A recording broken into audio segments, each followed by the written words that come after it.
It is such a joy, such a pleasure to be a part of this and support such a wonderful foundation or organization, I should say, as Arts of Life. So that is wonderful. Sharon, Joe, and I have all talked separately, and we're all thrilled to be here and are looking forward to a really fun night.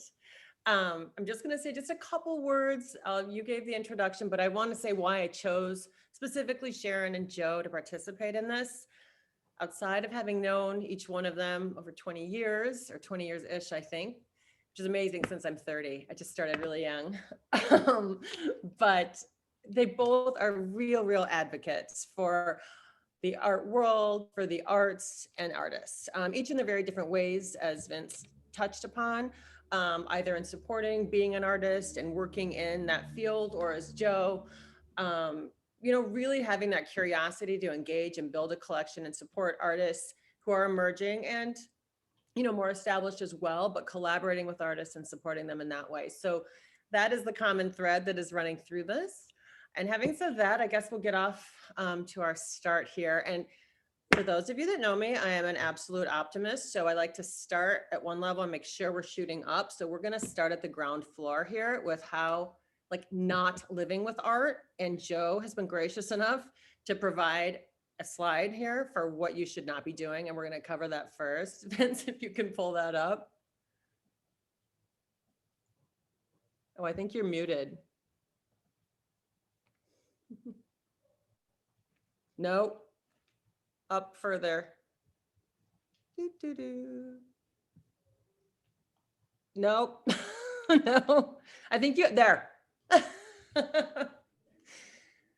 This is the one. And maybe Joe, can you explain yourself? What happened here? This is not living with art. This is not living with art. This is the problem. When I acquire art, I do one of two things with it. I keep it forever, or I try to find a museum that's supportive of the artists that I like, that I at one point owned and had on my wall or in sculpture, and I keep it, and I can't get rid of it. And it's the only spot of my life where I am a hoarder beyond belief. It makes everyone in my family absolutely batshit crazy, but this is just a small token of what we own that's not on a wall or in storage or on somebody else's wall. And I just couldn't part with it. So right now it's in my garage trying to figure out where we're going to hang it. All right. Well, we'll let you off the hook on that one, and you can redeem yourself.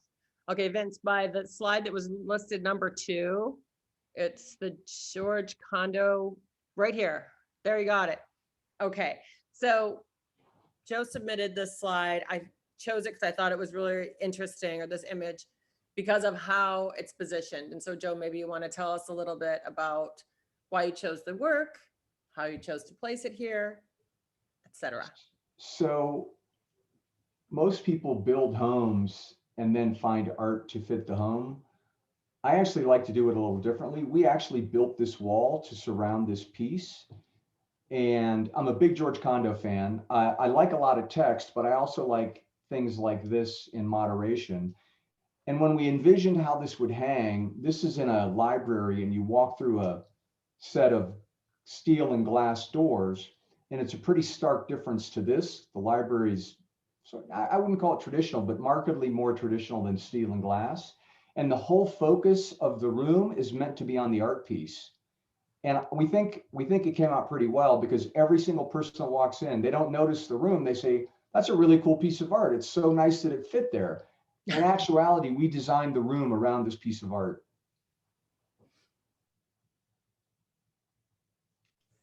Oops. Oh, very, can you guys hear me? Okay. So many people do it the opposite way. And the fact that you are approaching it, putting your art first, because you've invested a lot of time and energy in your collection, is a great way to do it. So there's one example. The next one, if we go to the next slide, which is slide number 4. Thank you.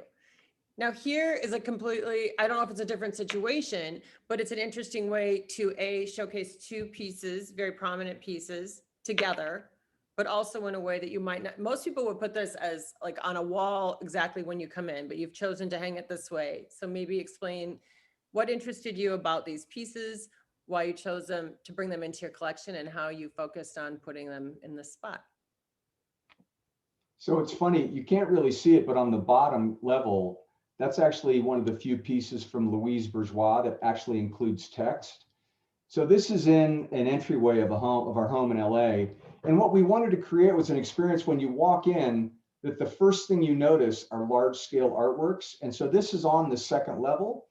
But when you walk in at the ground floor, you see that, because for us, when people visit, me at my home, the thing I want them to remember is A, we generally have pretty good tequila, and B, it's all about the art in the house. And we do this to stimulate conversation. The Richard Prince piece, I promise you, never goes unmentioned because it's just such an in your face and witty. And I'm a huge Prince fan. And then the one beside it, that's an Idris Khan. And that's actually an overlay of a negative 1,000 times to actually produce that image. So it's the dichotomy of something super crisp and super funny and super in your face beside another text work that's super abstract and super different and not really necessarily the same genre, but it stimulates conversation. And for me, when I collect, A, I only buy what I love. And B, I want it to be something that will stimulate conversation because it means something different to everyone else. Me, for the Richard Prince, that sort of describes my life as a single man my whole life. So I get the self-deprecation, but it's just fun and it's interesting. And for me, when you walk into this part of our home, it's an entry statement about what's important to us. And what's important is the art, not the house. Mm-hmm. Now, do you curate your own collection? Because we don't, I mean, we talk about what goes into your collection and art and what you like and don't like and what would fit into your collection. But I personally have not had a heavy hand in what goes on inside those walls. Who are you doing that yourself? Is this your vision? So, it's funny, you actually 20 some years ago introduced me to the first woman that managed our collection, her name was Carolyn Glasso, who sadly died of brain cancer. She was a rock star. She had, so she knew my strategy. I like to buy one or two really large scale investment pieces a year where we make a big financial commitment. And then I'll buy, 10 or 20 or 30 emerging pieces a year. And whenever I found with Carolyn's help, when we first started collecting a piece that I liked, but I would think about the financial commitment, she would literally slap me on the back of the head, tell me to pull up my big girl pants and get my Amex or my checkout. And that went on for about 15 years until she sadly passed away. For the last 5, 6, 7 years, I've been doing it on my own, but I do it in connection with gallerists who I like and trust. And that would include you, not to give a shameless plug, but that's true. Well, I'll take it any day. No, Carolyn was a force, absolutely. And her impact lives on. I mean, for me, for many, many people. And I mean, I'm happy that it shaped how you look at things and how you were collecting. And I'm going to smack you on the back of your head and make you buy a couple pieces. Now I know the strategy. Thank you. All right, let's move on to the next slide. So Sharon's not hanging out in the abyss for too long here. And Sharon, if you have any comments on any of this, please feel free. Whoops, we've got one more before this one. It's slide number 4. Oops, maybe you missed 3. It's the end paintings and oh baby, I can't, there we are. Okay, so this is markedly different looking. You have, again, 2 pieces juxtaposed next to each other. Clearly there's a color palette that is going through this, but they're very different. And so I'm guessing this is not so much of a stretch. This is your office. This is one of, yes, it's my office. Well, you've got the other one behind you because you want to, tell your people to hustle, which is why that H is there. But in this office in LA, what's going on? Is this when you close a deal? Oh, baby. Or is it the end? I don't know. It's funny. On the right's a Dan Colin, and on the left is a series from Mr. Diaz Pereira, who you know quite well, Jennifer. Yes. When I'm in my office, I like to be surrounded by text, and it may sound odd. It literally helps me focus. And when I'm really having a bad day and I'm pissed and I want to strangle somebody, it used to be live, now it's through Zoom. I can just take a deep breath and I can just turn around. And these 2 pieces in particular mean totally different things to me. Oh, baby's sort of the front end. When something gets done, I give myself a virtual high five. And then the Diaz Pereiras, I just love that work. And it's not for me about that work itself. It's what it symbolizes. It's a series of, came out of a series, I believe 9. I like these 6 in particular, and I Jennifer helped me pick these out. I just love the aesthetic. I love the way it's in contrast to the Dan Colin. One to me is the beginning, the other's the end, and it really sort of sets the vibe in my office. I'm super particular about my personal space. And I just feel like when I'm in my office and I look at these two pieces, they mean something totally different. And they literally spark joy for different reasons. I love that. And they look fantastic together. So happy to be a part of that. Okay, so now we can actually address one of the questions that came in early was about displaying art in a gallery versus salon style. And so let's switch over to Sharon. This isn't Sharon's personal home, so I thought we would start there and then we can speak about how she looks at her art in other people's homes. But this is in Sharon's home. And Sharon, do you want to speak a little bit to why you love this work, how you displayed this work, if you have feelings of salon versus gallery? Yeah, I mean, first of all, thank you for having me. I love being here. And Joe, I loved hearing all that. It was very interesting. So Vince and I, my husband and I buy a piece every year from either a gallery or directly from an artist. And I like the salon sort of style because I see just movement between each piece. And I actually get bored with more of the formality of it because I'm living with it and I like to rotate and move things around. This is just in our hallway. And these are all different pieces by different people over the years. And some people who I've gotten to know and some people I haven't. But what's great about being an artist too is you can trade with other artists. So that's a Julian Lethbridge that framed painting right there, and Luke Monaco to the right, and Julie Evans and Bill Wood. There's Daisy Patton, and all the way over to the right, that's Michelle Grabner. So I just have all different people who I really love and respect all through the house that way, apartment in New York City. So you're putting pieces together that you enjoy and think look great together aesthetically versus, I mean, then there's another, I just want to address this because people are listening and this question was asked.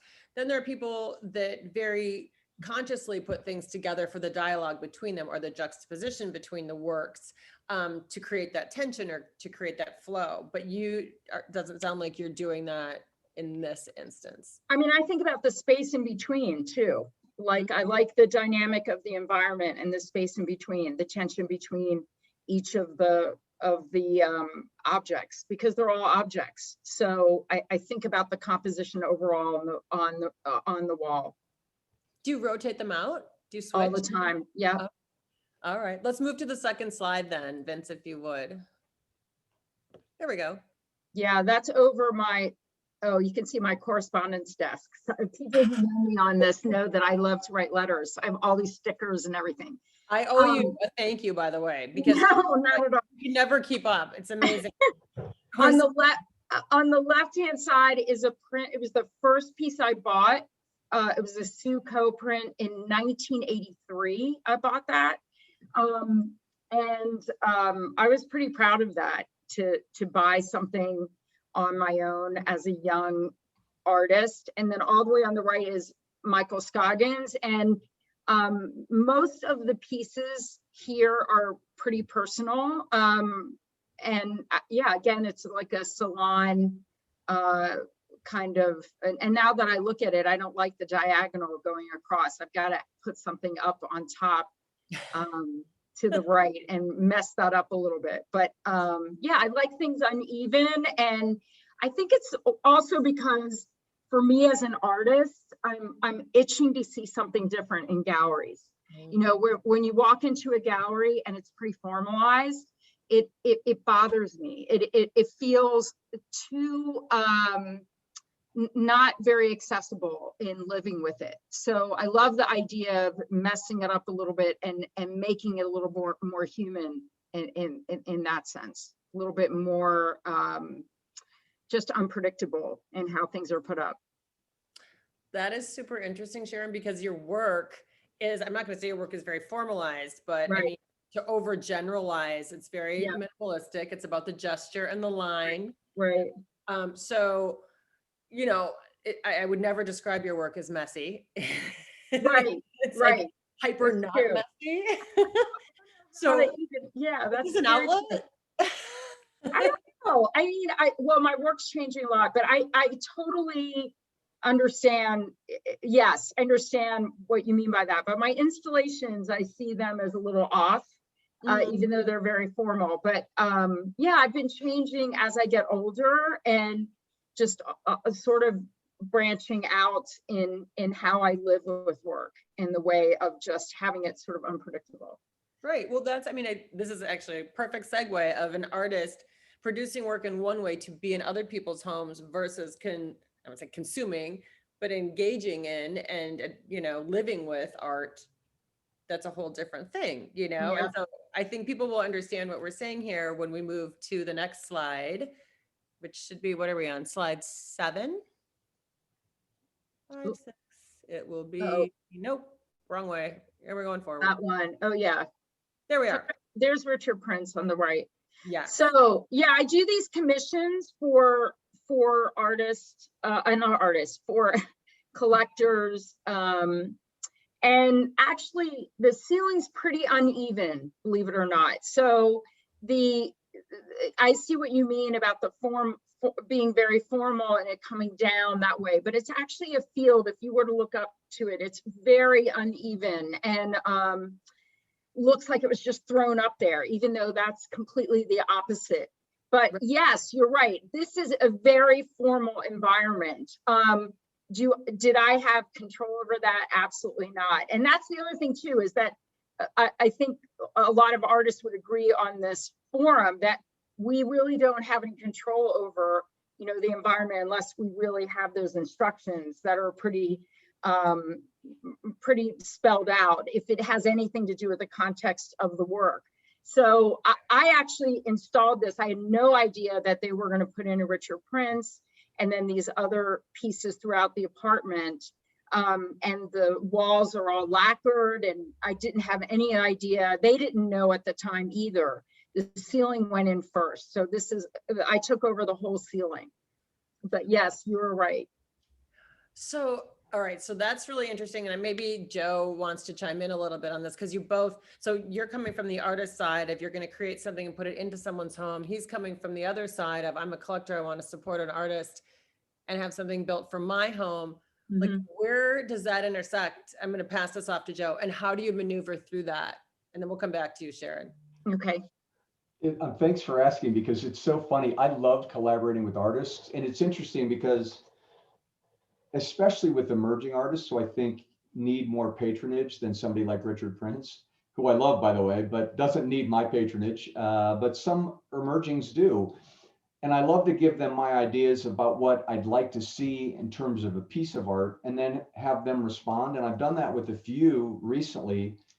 And it's interesting because whatever I say, I know in my mind what I think I want, and yet what ultimately is produced is generally markedly different and better than I thought.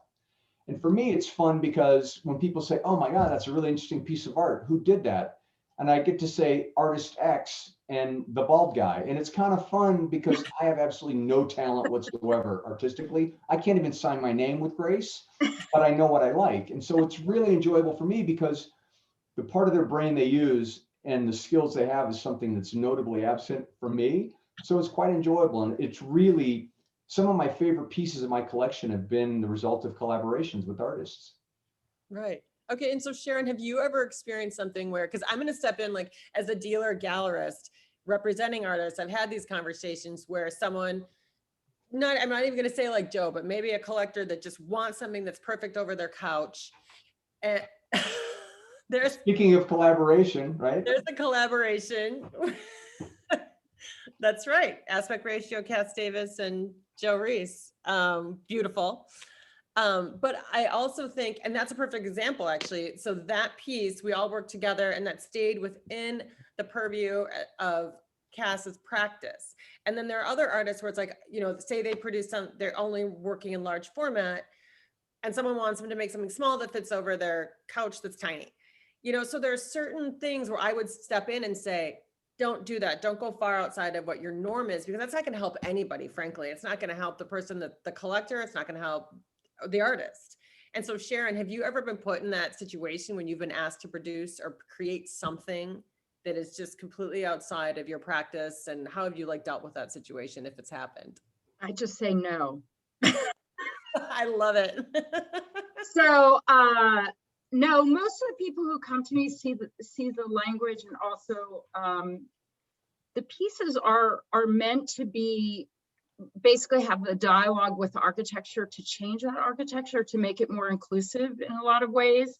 To this piece here, which you can't see at night here, but at night, what happens is there's a whole bunch of dimmers that then light up the whole room, and that it carries you away from that space. Oh, wow. And so most of the pieces that I do have that intention of actually becoming a part of the architecture, but then taking you away from that architecture. So having this sort of tension and dialogue between it.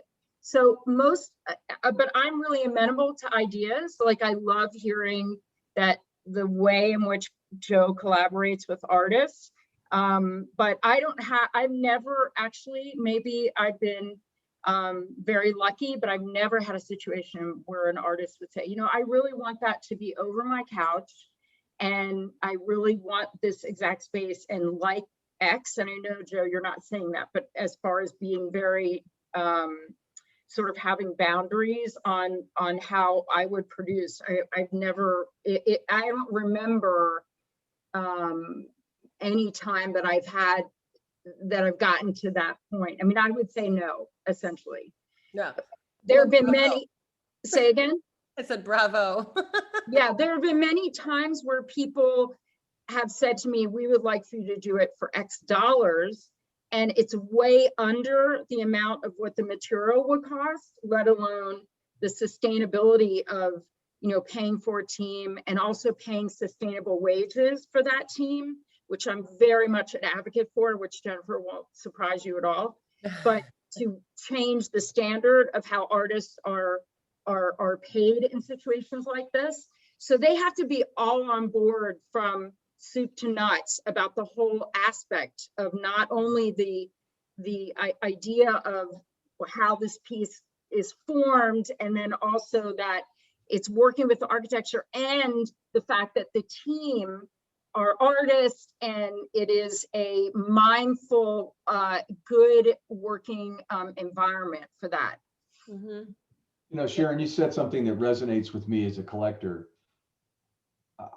I'm not really at all, in fact, price sensitive, because whether it's a collaboration or a piece of art, it's your craft.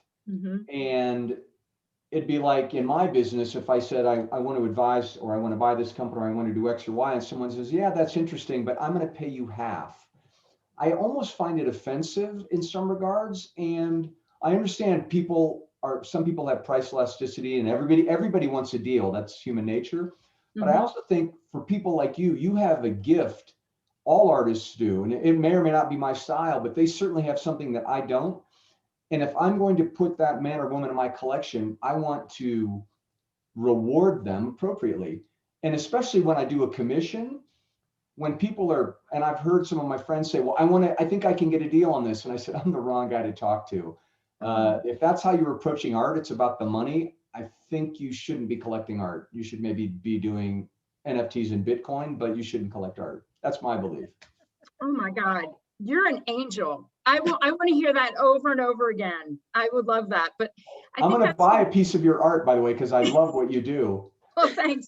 Thank you. I think that's the right approach, actually, because everybody changes and the work changes as people change and living with something. And the work that I usually do for installations is permanent. It's like a part of, like, this ceiling was made with the work in the ceiling. So you can't take it out. And there's all these fibers underneath on top with 8 dimmers. So it's incredibly complex, even though it looks really simple. And this piece took maybe about 20 people to have as a team to install. And we're about to install a big piece in San Francisco for another collector. And it's the same thing. It takes about a year and it's a whole team effort. All these different people involved in it. Yeah. No, that's amazing. And I want to touch on something that you said a little bit earlier about how this would look at night. Because Vince, we have 2 images in a bedroom, one day, one night of one of Sharon's installations. There's the night image. So this is what people are living with at night. And there's the day, which is equally beautiful and subtle. So you brought that up. And I think to have that diversity, to have things change and live with it that way is wonderful. And there you have it there. Oh, so I don't know if you want, it looks like your animations, even though it's not. Oh Sharon, my God, that makes me feel really good. No, I always say I sleep with George every night. I don't tell my husband, but I sleep with him every night, the collective. So yeah, that's in New York. That's amazing. That's amazing. Okay. And so the next one is going to be a very random photo, but I have a story right here. Oh, the bathroom. Okay. So here's the story, Sharon. You have joined a really impressive club. And I was and Joe actually knows this story. I was doing a tour of a collection. A couple of people on here, I think, know this story. And I was walking through and it had tons of beautiful art. And I walked, we even went through the master, suite and the whole thing. And I looked, and over the toilet was a Louise Bourgeois. And I was like, you've made it. When you're over the toilet, and here you are in a bathroom, there's an installation, and there are other images. It's going through the entire bathroom, but I thought it was a really cute, funny story, and art can go anywhere, right? And I don't know if you created this for this specific space, but I think this is also a really good illustration of the movement in your work. Like, to me, this looks like it's alive and it's crawling through the bathroom. But so fun. Thank you so much. I love that you were on a toilet or in the bathroom and saw Louise Bourgeois. I screamed because I would scream too. I mean, just like that. Yes. So there were 2 collectors. Actually, this was downtown New York, and there's one uptown in 2 different bathrooms. And I got to know the collectors just through other people. And we just started having conversations about these little forms that were anthropomorphic, that, again, breaking up the architecture. And so they saw the work at the Katona Museum of Art. And then we started thinking about how can this be a collaborative experience with the architecture and how to really break it open. And so, yeah, it's much more populated through the tub. So when somebody takes the pictures on my website, but when somebody takes a bath, they see they're right next to them. And so that's really funny. Thank you for that. It's great. No, I just wanted to show that. I thought it was a cute story. In fact, I told a friend collector that I believe is on here as well, that we're trying to figure out pieces. I said, you could have this other artist as your Louise Bourgeois over your you too could have one. This is actually made of glass, and some of the pieces, I think I love her, this collector uptown who we've become so close with. Something happened to one of them because I guess they had a party and some of it broke. So I had to go up there and just add to it. So when I've done that before too, is added to work that's permanent. And I love doing that because it makes the piece more alive. And I've done that for Progressive Corporation and other permanent, so-called permanent, but it's never really permanent. I mean, even outdoor pieces, they change, right? The materials change.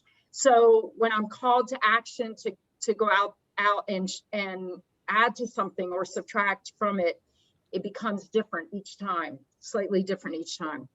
But that continual, or maybe it's not continual, but that off and on engagement with that client and with the art in there that they're living with, I mean, that's a very interesting component to think about. I really like that.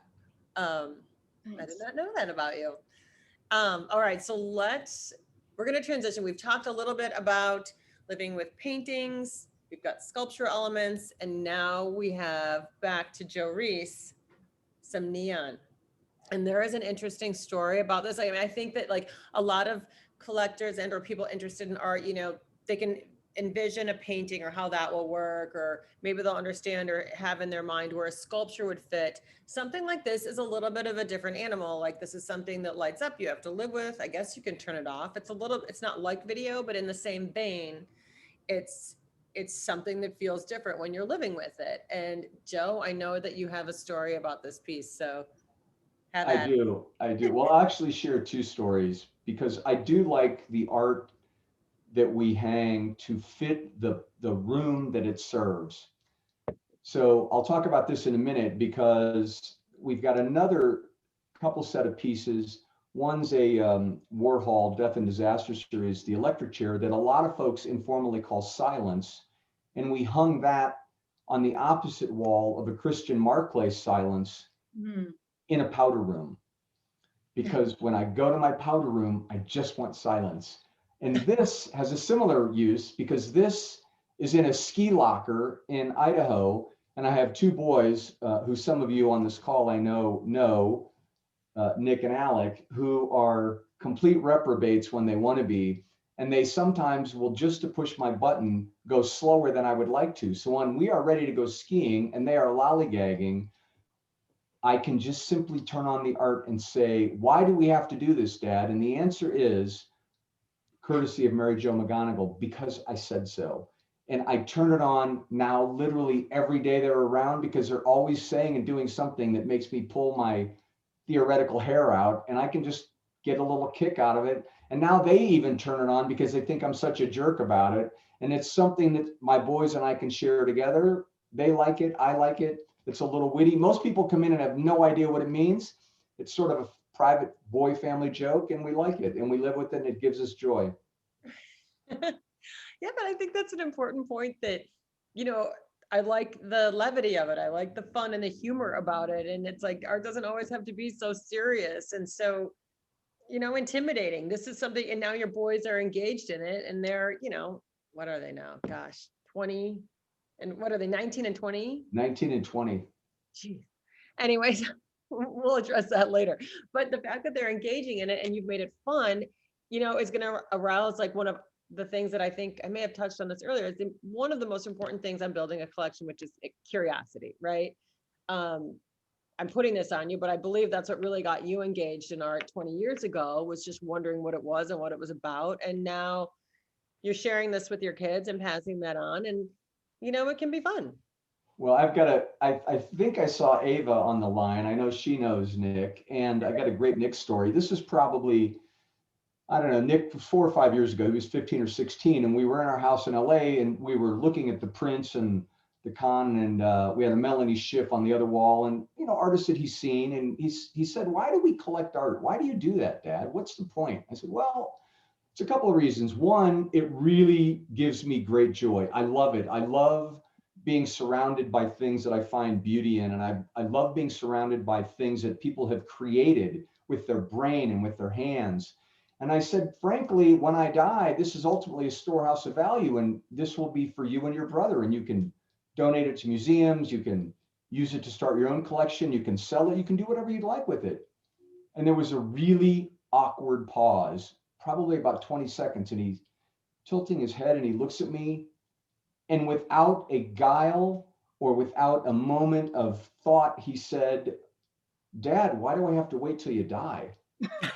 And then he turned to walk up the stairs, and I'm like, holy shit, I don't know. Do I beat him? Do I hug him? I don't know what I'm supposed to do. But the fact that we've got art in the house, it enables me to engage with my then teenagers. They both love it. And in fact, Alec, we're going to go to a studio visit when he returns this week from Mexico, because he's stuck there on COVID. And I've sent him pictures, thumbnails, and it's something, believe it or not, even though I have boys, and boys are notoriously dipshits and knuckleheads, they like art and they like it. They like being able to pick it. They like being able to talk about it. They like thinking about spending it in the future when I'm dead or not.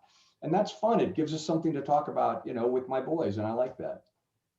I love that. I love that. I would drag my kids to museums all the time. And Jaden was actually more engaged than my daughter. now, unfortunately, that's gone by the wayside. They just think I'm some dorky art dealer and they don't know what I'm doing, but that's okay. It'll come back around. They'll realize I'm actually mostly cool. But Good. let's move on to the next one. And we touched on this earlier, and I want to speak about this because this is about you collaborating with artists. And Sharon, please feel free to chime in. First, I really like how this is hung. I like the composition of this. It looks like it's off your kitchen. But I think that it fits, the whole environment comes together really well. And I don't know if you had anything to do about the text or the size. Maybe share a little bit about that, like what that collaboration looked like. This is a great story from me, from the artist perspective. I met a young man named Adam Daley Wilson, and I liked him. I liked his story. He used to be a corporate attorney at a large New York law firm, and he realized probably 15 or 20 years in, it was a miserable way to spend your life. No offense if anybody's a lawyer on the phone. I am a recovering lawyer 25 years ago, so I can say that.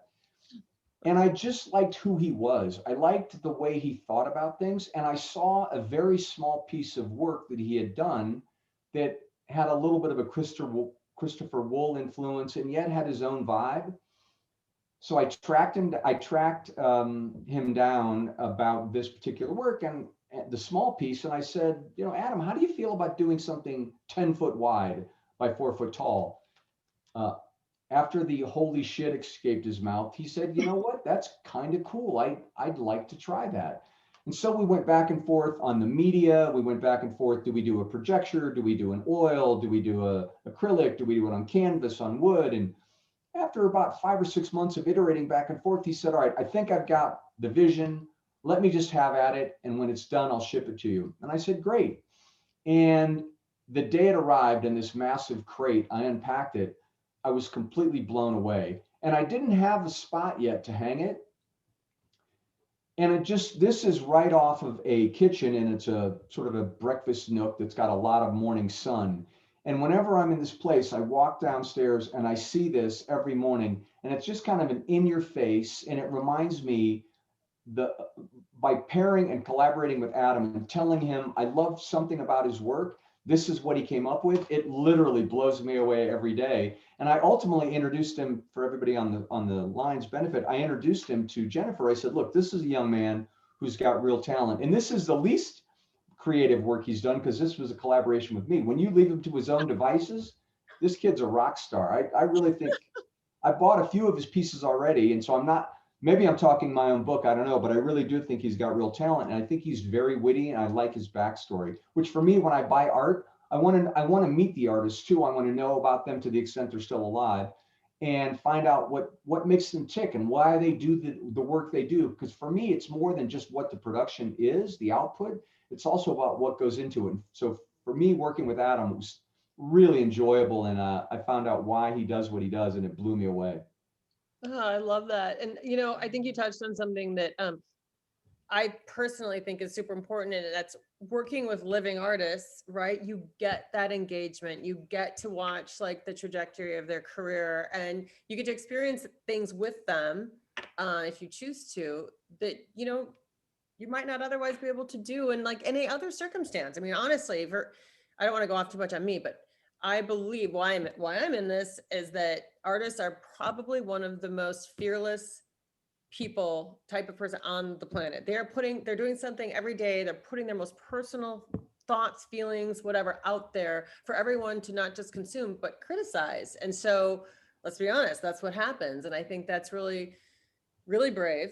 I love what you touched on a little bit in a roundabout way. And I'm going to ask Sharon how she feels about this as well. Is Joe, it seems like when you are dealing with art and artists, you have a very emotional sense about where you place things and what you choose to bring into your home. It's not just, we all wish we had a crystal ball and could say, I'm going to buy for X and sell for gazillion times X. We don't have that. So you are buying based on what you like, which is the mantra of at least me. But also there's an emotional component to it that you seem to have with the art, but also with the artists. And that's something that I don't think a lot of people tap into. I don't know, Sharon, how do you feel do you get that sense from your collectors? For me, it's a very visceral outcome. Yeah, I loved what you said. I just think it's really lovely and wonderful. I mean, I'll just share, the older I get, the less, the much more particular I am about who I work with. And I actually tap into my values more than I ever have. So I need to feel that I have similar values with the people I work with. And that includes the collector, because especially with these big projects that really are part of the architecture, the permanent pieces, I'm working with them for at least a year and a half, and then in touch with them afterwards, inevitably. And so that's really important to me. The person who in San Francisco, just because we've been working on it for about a year, this project through the pandemic, by the way, all of our windows open, masked up, everything, even in 30-degree weather, we were working on it. But he is this amazing person who has given so much to other people. And so I feel a sense of responsibility actually too with the team that I work with in introducing them to and having this experience, because I think life is all about the people you meet. And sometimes I think the art is central, but it's all about the connections with people. So to me, if I have an opportunity, I need to share that opportunity. So the emotional thing that you're talking about is very similar to me. And even if when I was very, very poor, and when I was just starting out and had a lot of debt from my college years, it would make me feel so bad when I would accept an invitation that turned out to be awful, that I knew in my gut that I should not have done it. And I think if anyone could take anything away from this, the artists who are here, please don't forget to, and please believe in not to take things just because you think you should take something, of this unwritten rule and the unregulated art world of what should or shouldn't be. Because at the end of the day, it's my responsibility. It's my life. It's your life. And so, like Joe, it's your house. You're living with this. This is who you are. So I think at the end of the day, it's extremely deeply personal, and exactly why I'm working with Jennifer. I mean, I really believe in Jennifer because we've known each other for so long. I feel this comfort with her. I'm collaborating with her. I'm really excited about the show in October because it's very different. And so the fact that we're taking a journey together, I see that that's what's really it's about. Yeah. One thing too, I'd say about the relationship, the collector, the artist, the gallerist. One of my favorite art moments in my life, I had just acquired a Christian Markley, and I used to be, when I was spending more time in New York, on the board of the New York Foundation for the Arts, and we would give awards to quite a number of artists every year. So we were having dinner with Christian, who I think is just really talented, off the hook talented. And I was talking about the piece I acquired, and he was talking about how he created it. And then he said, but what's really amazing about working with collectors is, he was describing the 2 fellowships that he'd received from us. And he said, what's really interesting? I had a studio that I was getting ready to give up and go back and try and get a job tending bar because I literally had no money. And he said a little tongue in cheek, and he said, you gave me $10,000 before I was Christian Markley. Now, he's always been Christian Markley, but my takeaway was, he was saying, look, with your sponsorship and patronage, I've been able to do what I love. So for me, it is partly I love the aesthetic, but I really do love working with people and enabling them to do what they do, because I wish I could, because then I could trade with Sharon. Because when I asked Jennifer to trade with Sharon, she says, you have to give me money, not art. But that's part of it. Part of it, I think, look, if you're going to be a serious collector, I believe you have a responsibility to honor the collection, to be thoughtful about artists. Again, I rarely, if ever, sell art. I've sold a few pieces. If I want to do something with the art, I find a museum that's supportive of the artists that I have, that for whatever reason I want to move out of my collection, and I will donate it to a museum, because it's good for the artist, it's good for the museum, it's good for my soul, and I need all the help I can get. And it makes me feel good. And then I get to go to a museum and people say, oh, that's a really cool piece. And I'm like, yeah, I donated that. I like that because I know it's better for the artist than just me selling it to make a buck. That's just no use. But can I just chime in on this? Joe, you're one kind of collector though, right? So since this is being recorded, I just want to say this too, is that there's all different kinds of collectors. Like for myself, I'm a collector, but I can't afford $10,000 to give to an artist. But anyone can do this. And I think that the one thing about the art world that I'm highly critical right now of is it's been so closed off to the public and not inclusive in the sense that it doesn't open its doors wide enough. There's a lot of intimidation for people who should you be able to come in and grab something and live with something if they wish. And so I would emphasize and say the same values and the same things that you do, any collector can do with any kind of money. And when you say trading, there are so many non-monetary forms of currency. And so absolutely, I mean, I have actually bartered with, I hate that word barter. But that's essentially what it is, with a collector for my rent for many years, actually. And I lived in the best place. Oh my God, it was incredible. And I had this amazing experience. And from those experiences, we've talked about that back and forth, and we're still in touch with one another. I've also gotten coaching, therapy, many things out of that.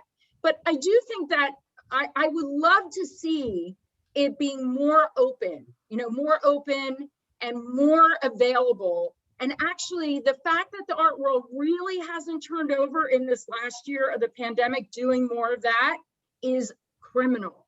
So I'm being very, very, very hard here, excuse me, as I spit on my computer, but I feel that it shouldn't be intimidating. And somebody was asking about NFTs on this in the chat here. What do I think about NFTs? There are now three fantastic podcasts by Harag Vartanian at Hyperallergic. And I highly recommend people listening to them because I think NFTs, I love the idea that there's a new model. I really do.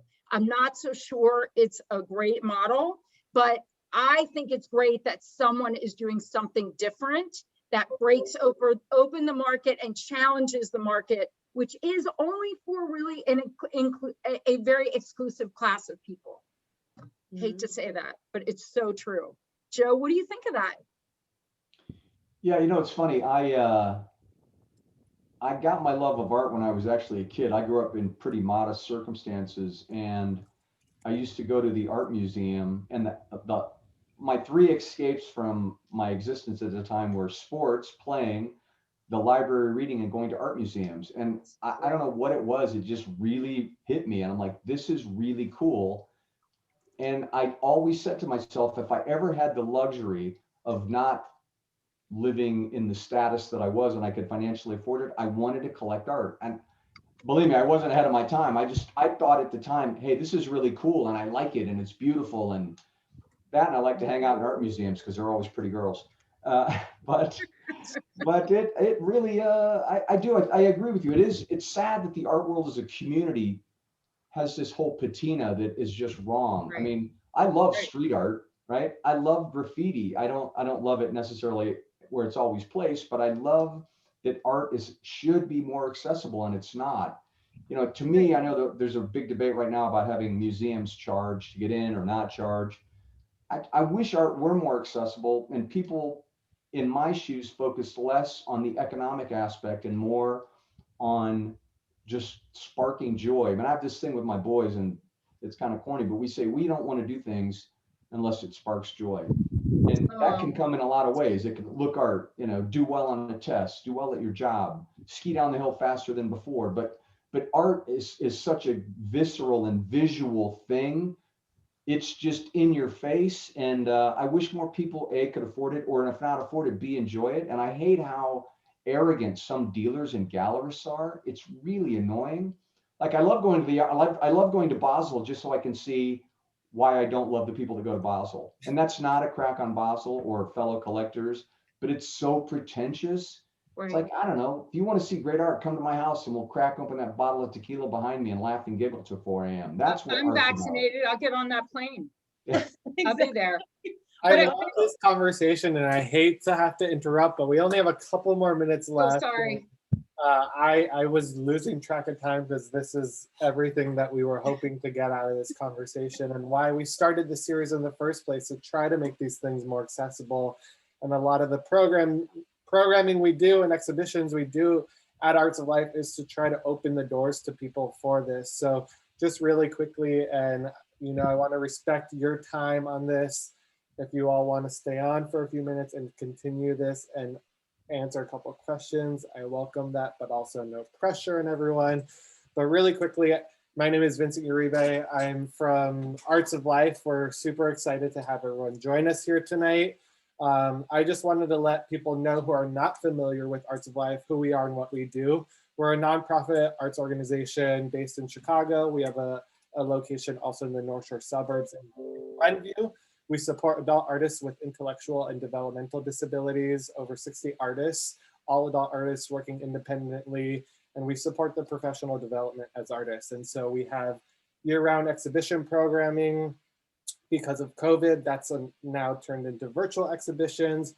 Our April exhibition, which is guest curated by Pari Hassan, just launched today. It's a 3-person group show featuring 2 of our studio artists, along with world-renowned artist Amanda Ross Ho, which is up online right now, which we're really excited about. So I'll share the link for that exhibition. We do a new guest curated exhibition every month.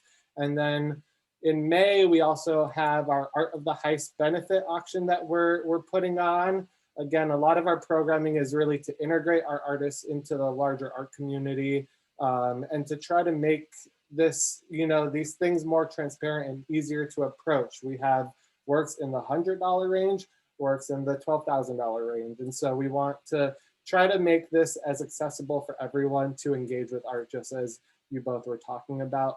I will shut up. And if Sarah, I know there were a couple of questions that came in, so maybe we could kind of quickly try to see. I will pass it on to Sarah, who's been helping moderate the questions, and maybe we could take a couple before everyone needs to sign off. Hi, everyone. Thank you so much, Jennifer, Sharon, and Joe. Your perspective is much valued, and it's so fun listening to you three. You answered some of the questions that were in the chat, but I'm going to actually pass the mic to Dan, who had a question that he wanted to ask directly. And then we have one more, but I encourage folks, if any other questions or comments come about, feel free to write them in the chat. If I'm sure we'll have time to answer them all, but yeah, I'll pass it to Dan. Thanks, Sarah. Very illuminating. I had a quick question, Sharon. When you made a very interesting comment about assessing the collector's values, and I know Ava's wincing right now, but I would find it very interesting when you meet somebody and you don't have the benefit of what Joe and I might in the business world of getting references. How do you get the vibe when you're just meeting somebody for the first time to make an assessment on whether they share the same perspective and thoughts as you of values? Great question. Because there's these commissions that I do are so vested, and it's just like working with and collaborating with a museum. I do a lot of vetting, actually. And so I have said no to some people that we don't have the same values, and no money is pure, right? So if the percentage is enough for me to be able to engage with that person, where that we can really have a dialogue with each other, and because I know it's long lasting and we have a short life on this earth and I want to enjoy it as much as I can, then I commit to those relationships based on that. Now, I did a project with in Houston, a permanent project, where one of the companies that was paying for it I didn't care for their politics as much as where it was going to be permanently housed. So I had to make a decision as to what to do, and I decided to do it. And then the project I did right before in Oklahoma City, the vetting I couldn't get as deep as I wanted to, but I had in my gut that it was going to work out, and it did. I went out with the owners and talked to them. It was at a bank actually, and so it's up there now. And it doesn't mean we all have to be on the same page, but given the politics and where we are in the world today, Yeah. and how people make decisions, I think reflects their values. I really want to try to be in the same ballpark with those people. And I am open and I want to grow, and I don't want to be critical of another person, but I can't have a conversation with somebody and then feel so uncomfortable if they're doing something that I find to be incredibly disingenuous to other people. Can I No, just say it's one? a great Oh, I'm point. sorry. Go ahead. I was just going to interject and say one quick thing to both of your points, and that I don't want to get lost is that, like many things, this is relationship based, and the art world is highly relationship based, and Right. the collector, collaborator, artist, whatever, you're entering into a relationship, and you have to Right. interact, and you have to be on the same page. And Sharon knows, Joe knows, I know, other people on this know, there are instances where an artist has worked with a collector and they're not on the same page, yet they've commissioned it, they're in it, they're halfway through, they've got this huge thing going on, and you've got to finish it, and you got to figure out how to get on that same page and get it Right. done. Right. Which was against the very purpose of the whole thing. It's supposed to feel good. It's supposed to accomplish something. So I just think that relationship component, much like many things, is a huge part that comes out of that. You know what, Dan, too, from a collector's perspective, it is harder to get references, I would say, than in a business context. However, if you are a collector of some note or volume, or you have an expertise in a milieu, you will get a good or bad reputation depending on your behavior. And you will Very also get opportunities to buy things because of who you are and what you bought and how you behave. Some of the best pieces of my collection never saw the light of day because either an artist would call or somebody who had a piece in the secondary market, and they said, look, I know that you're good with artists. I know you're supportive. I know that you like X. And if you want it, it's yours. And if you don't, let me know. You know, you got whatever, a week to decide. Bad behavior does not beget a good reputation in any milieu, especially in the art world, because it is an unregulated market, and there are not everyone is scrupulous. Fortunately, the young lady in the corner here, Miss Armetta, is, but not everybody is. And it's so small. But Dan, it's such a great question. I really do appreciate it. I also think that artists can take advantage of thinking, like, I think if I have an opportunity, I want to share it. So Jennifer, can I talk about October? I can just give that example. Of course. It's a good example of collaborating and. Oh, well, thanks.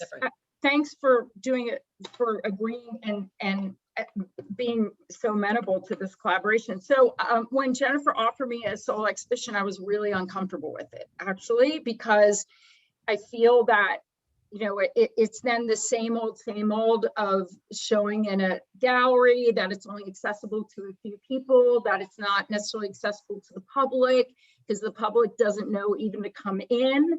And I want to engage with the public. You know, I don't just want to engage with the art world.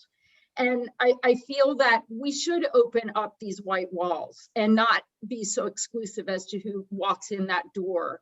So instead of me having a solo show, we're going to have an hour solo show where I asked about seven people who are some of my closest friends who are writers and artists who wear multiple hats, and create like a living room situation, which I've done before, and having them bring in their communities into this, and then also sell work, which Danita Singh has done at Callicoon Arts in New York. I don't know if anybody saw that.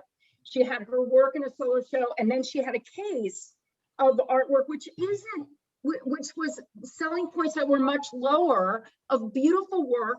and it was presented very beautifully, but somehow in the lower 48, not in Hawaii, in other countries such as Australia and Israel, even in the UK and Alaska, there's nothing wrong with an artist selling their work in, let's say, a museum store, jewelry or what have you, and then showing in a museum. So like, I want to crush the art world in its elitist idea and have both of those things happen at the same time, where it's very comfortable, where people come together and we're doing this collaboratively, and then have a place where we can sell books, we can sell zines, we have zines on the couches. If someone wants to hear something, sound or video, they can just hang out on the couch rather than standing for 18 minutes, this is what Jennifer, and not having Oh yeah. to sit on. So it's like artists can also do something to break this stuff up. So that's going to be our solo show in October. It'll Thank be you. fun. Thank you so much. We have one more question, if everyone's okay with that. But there was a question on, has there ever been an artwork that you regret not acquiring? It was directed Yeah. to Joe, but I feel like anyone could really kind of share their perspective on this who collects. I think Joe has a good answer. I have a piece that I regret acquiring, it, which was a fabulous piece. There's a lot I regret not acquiring. Every time I go to a gallery or a show or visit with an artist studio, I want to buy more than I have room for. But the piece, can I tell you the piece, if you don't mind, that I regret acquiring and why, even though it was a great piece? Yeah. Yes. So Please. the boys were, we had just moved to a new apartment in New York, and I think my sons were 6 and 7. And there's an amazing artist named Ry Rocklin who takes materials from his childhood and he creates art, whether it's an old bicycle, an old shower curtain, a basketball hoop. I mean, whatever he had growing up, literally he'll turn into art. And he had his pillow as a kid. And what he did is he put it in a cast, and he mounted probably 10,000 thumbtacks in reverse, so that the pillow was entirely covered with thumbtacks that were pointing out. Ooh. And it had a nice pedestal, and I thought it would look great in the foyer of our apartment in New York City, until the boys came home and decided, hey, I'm going to sit on this pillow. I'm going to touch this pillow. That lasted about 8 nanoseconds until blood and screaming and, Dad, you're an idiot. How could you possibly buy a pillow made out of thumbtacks? I thought it was genius. I ultimately donated it to the Carolyn Glasgow Foundation. And I love looking at it, but it was truly the dumbest purchase maybe I've ever made, even outside of art, but it was definitely a mistake. As far as what I regret not purchasing, that list is way too long to cover in this conversation. Well, I thank think it's you. so great that you did that you donated. You're so generous, and the fact that you would serve on boards too, like NIFA, I think you're a great model for other collectors to be able to reach out and be a part of the community. So I'm so grateful to hear that story too. I've got another great art to a museum story. I bought a piece, which I don't do that often, but I bought a piece at a charity auction, and I liked the art, and I got it, I brought it home, and I hate to talk about money and art, but I'm going to use the numbers just because it's so funny. I think I paid $8,000 or $9,000 for this art all in, and took it home, hung it. Like, didn't work. My wife is prone to insult me. She said, I hate that art and you are crazy for buying it. And it's never really going to fit in our house and blah, blah, blah. So I kept it for 4 or 5 years, 6 years, whatever. I put it in storage. And I finally thought, you know what, and I won't name the artist, but he was starting to gain some notoriety, very late career. And there was a museum that was going to do a very large retrospective. So I thought, this is a great opportunity. So I called the artist. I introduced myself. I explained that I had a piece and I bought it, but it just didn't fit with our collection. And I was going to donate it to this museum. And he was super excited and I was excited. So I had it appraised. And I think at the time it was appraised, and this is now probably 5 years ago, for $25,000 or $30,000. And it was great. And I didn't really care. And it was nice to see it in the museum. True story. About 2 months ago, I get a call from a curator who had a client that specialized their collection in this particular artist. So she said, hey, I know that you have X piece, and you know, I know that the provenance, it came straight from the artist and went to a charity auction, blah, blah, blah, and you own it. I said, that's great, interesting. Why are you calling? She said, well, my client is very interested in that particular piece because it was pretty unique. And it was, you could probably tell from some of my art, we like larger scale. I particularly like large scale. So I said, well, out of curiosity, what would your client be interested in paying? She said, well, you know, it's going to be an off-market deal, and there's not going to be a hammer price, obviously, on either side, and I'm not going to take a particular commission, but I think if you were willing to sell it and we could keep it private between the two of us, I think he'd offer 400,000. And I said, well, that's fabulous, but I donated it to the following museum. And she's like, oh my God, you're an idiot. I'm like, I don't know. I'm not. I mean, the artist was so happy that the museum got the piece. Now, I wish I had waited a few years so I could have got a better tax deduction, but it's still nice to know that this artist, because of his participation with this museum, and he's starting to gain a following, and he's not really making art anymore because of his age. It just kind of, it reminded me of the fragility of trying to value art for an economic base. For me, when I buy art, it literally, look, and we have a large collection. It's not for financial gain. It's really because we enjoy it, and I particularly love it. But you know, nobody's perfect. I had no crystal ball. If I had known, I probably would have waited to donate it. But guess what? I don't know. And it just constantly amazes me what people find value in and why they collect art. Because it shouldn't be for money. It should be for joy. And that was a very funny moment for me. But she did. I think she probably regretted it. She said, oh my God, you're an idiot. I was like, okay, maybe I am. But all I know is I got a really happy artist who will be a friend of mine till he dies. And I've made a museum very happy. So it was great. That's awesome. Love it. Well, thank you all for joining us. Thanks for allowing us to go over a few minutes. This has been super wonderful, super insightful. I appreciate everyone's generosity and being so transparent with these things. We have one more masterclass the first Thursday in May that is left on collecting now and why it's important to collect now. So we welcome you all to join that last conversation, and hopefully this series continues next year as well. So thank you all again.